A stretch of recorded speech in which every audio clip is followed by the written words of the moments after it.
Էդուարդ Աղաջանյան։ Շնորհակալություն։ Պարոն Վարդևանյան, դուք գիտեք, որ օրենքով նախատեսված է, որ ազգային ժողովի նախագահությունը բաղկացած է 4 պատգամավորներից, որոնցից 1 ազգային ժողովի նախագահն է եւ 3 տեղակալներ, եւ օրենքով սահմանված է, որ այդ 3 տեղերից 4 տեղից 3-ը հատկացվում է իշխանական ֆրակցիային եւ մեկը ընդդիմությանը, սա օրենքով նախատեսված դրույթներ են եւ ձեր ֆրակցիան դեմ է քվեարկել մեր բոլոր տեխնացուներին եւ տրամաբանական է եւ բարձ բոլորից, որ եթե մենք ձեզ դեմ քվեարկենք, ըստ էության կառաջանա ճգնաժամ եւ չեք կարծում արդյոք, որ ավելի սոլիդար կլիներ, հաշվի առնելով, որ մենք ուզած պետք է ձեզ քվեարկենք հակառակ պարագայում խնդիրը առաջանալու, դուք եւս մեր տեխնացուներին կողմ քվեարկեիք։ Սա առաջին հարցը։ Երկրորդը,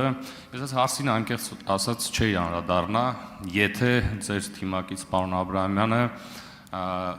եւս մեկ անգամ քաղաքական պատասխանատվության նոր նշաձող չսահմաներ, հերթական անգամ ասելով, որ ձեր թիմակիցները ինչ որ արտահայտություններ են արել,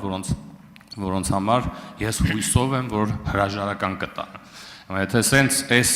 նշաձողն է սահմանվում, իհարկե պարոն Ղազարյանը կունենա հնարավորություն իր ասած արտահայտության համար պատասխան տալու, ես ձեզ եմ ուղղում, ես երեք առաջ օրը առիթ ունեցա ձեր խմբակցության ղեկավարին այս հարցը ուղղել, հիմա առիթ ունեմ ձեզ եմ ուղղում այս հարցը։ Միթե բավարար սկանդալային չէ այն հայտարարությունը, որը պարոն Ղազարյանը արել է, որպեսզի ոչ միայն հրաժարական տա, այլ ընդհանրապես ի սկզբանե չհայտնվեր ձեր ցուցակում։ Ես ուրեմն հասկանամ, սա ինչ մեսիջ է հանրությանը, երբ որ այս մարդը հայտնվում է ձեր ցուցակում եւ հայտնվում է ազգային ժողովում եւ արդյոք եւ միգուցե դուք ընդհանրապես այդ պահի չեք իմացել, որ ինքը այս հայտարարությունը արել, այլ միգուցե սա էլ է տարբերակ այս հարցին է պատասխանել։ Շնորհակալ եմ։ Անդրադառնամ երևի թե պարոն Էդգար Ղազարյանի կողմից արված հայտարարությանը։ Կարծես թե նշված հայտարարությունը արվել է 2 տարի առաջ, արվել է այն ժամանակահատվածում, երբ Էդգար Ղազարյանը առնչություն չի ունեցել ուժեղ Հայաստան կուսակցությունների դաշինքի հետ, ոչ էլ խմբակցության։ Այս բոլոր դեպքերում ես կռահում եմ, երևի թե հաջորդող հարցերից մեկն էլ նաև այդ իմաստով կհնչեցվի։ Ես մի քայլ առաջ կամ հետևյալը կասեմ։ Ինձ համար սուր ցնցող, տարընկալում որևէ կերպ ենթադրող արտահայտությունները, հայտարարությունները ընդունելի չեն։ Ընդհանրապես։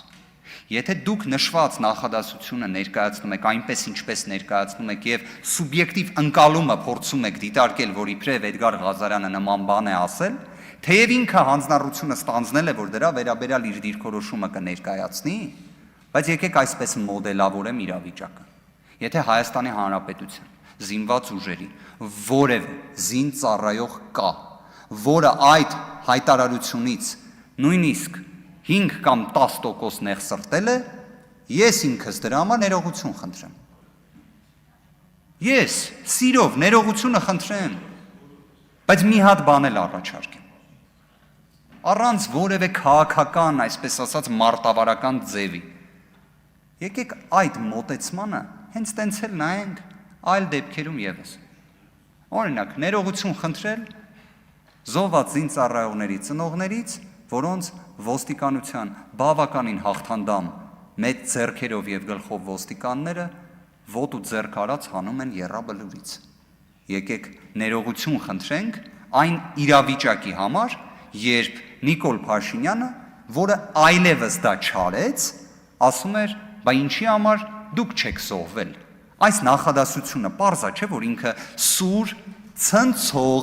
ցնցող, սուր, տեղ-տեղ վիրավորական, բացասական էմոցիա առաջացնող արտահայտություն է։ Եկեք նույնն էլ դուք արեք։ Տեսակ, չէ, ես չեմ արել, չէ, այդ արտահայտությունը, բայց ես այդ դժվարությունը չունեմ բառերը ասելուց։ Որովհետև եթե խոսում ենք մեր հայրենակիցներից որևէ մեկի նեղվածության մասին, ներողությունը դժվար բան չի, թող դա լինի դժվարությունը, ժողովուրդ ջան, թող դա լինի դժվարությունը, իսկապես նույնիսկ թող դա լինի հավաքական մաղթանքներից մեկը, թող Հայաստանի Հանրապետությունում այլևս դժվարությունը լինի Ներողություն խնդրել, չխնդրել։ Արձագանք։ Շնորհակալություն, պարոն Վարդևանյան, ողջունում եմ, որ դուք պատրաստական եք ներողություն խնդրել ձեր գործընկերոջ համար, այնուամենայնիվ ակնկալիքս ամենևին դա չէր, ես ուզում եի հասկանալ տրամաբանությունը, թե ոնց է ինքը հայտնվել ձեր ցուցակում։ Երկրորդը, ինչ վերաբերվում է մեր քաղաքական թիմի անդամների կողմից հնչած տարատեսակ հայտարարություններին,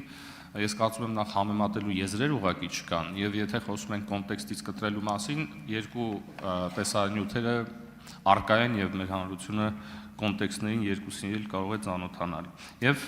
եւս մեկ հարց օգտվելով հնարավորությունից, պարոն Վարդևանյան, նախընտրական քարոզարշավի ընթացքում մի ձևաչափ կար Սամվել Կարապետյանի գլխավորությամբ, որը կոչվում էր կառավարության նիստ, չգիտեմ, ուժեղ կառավարության նիստ կարող է, որտեղ դուք եւս մասնակցում եք, մասնավորապես այդ հայտնի Հակասաֆարովյան օրենքը դուք եք զեկուցել այդ կառավարության նիստի ժամանակ, եւ ուզում եմ, եթե թույլ տաք, եւս կես րոպե, պարոն Ռուբինյան, եւ հարցս հետեւյալն է. Արդյոք 300,000 ադրբեջանցիների վերադարձի այդ թեման ծնվել է այդ ձևաչափով, արդյոք դուք մասնակցել եք այդ քննարկումներին եւ արդյոք այդ տեսահոլովակների բովանդակության մեջ դուք մասնակցություն ունեցել եք։ Տեսահոլովակներից որևէ մեկի բովանդակության մեջ բացառությամբ այն դեպքերի, երբ տեսահոլովակում օրինակ ես կամ այլ դեպքերում առնչություն չեմ ունեցել։ Օրինակ մենք պարզեցինք, որ պարոն Ալեքսանյանը ունեցել է առնչություն, նույնիսկ հենց առաջնային պատասխանատուներից է եղել քաղաքացիական պայմանագիր կուսակցության տեսահոլովակների տեսանյութերի, իմ վերաբերյալ նման տեղեկություն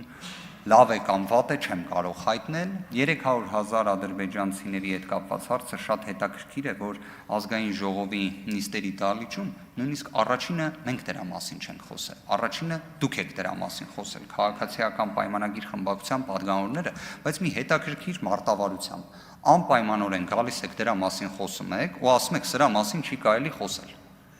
Անկեղծ, դա նման այն դեպքերի, երբ օրինակ падգամավորը գալիս է պատրաստված ելույթի տեքստով, ասում է ես այսօր ելույթ չէի ուզում ունենալ, բայց ստիպված եմ ելույթ ունենալ, բայց պատրաստի տեքստով է եկել։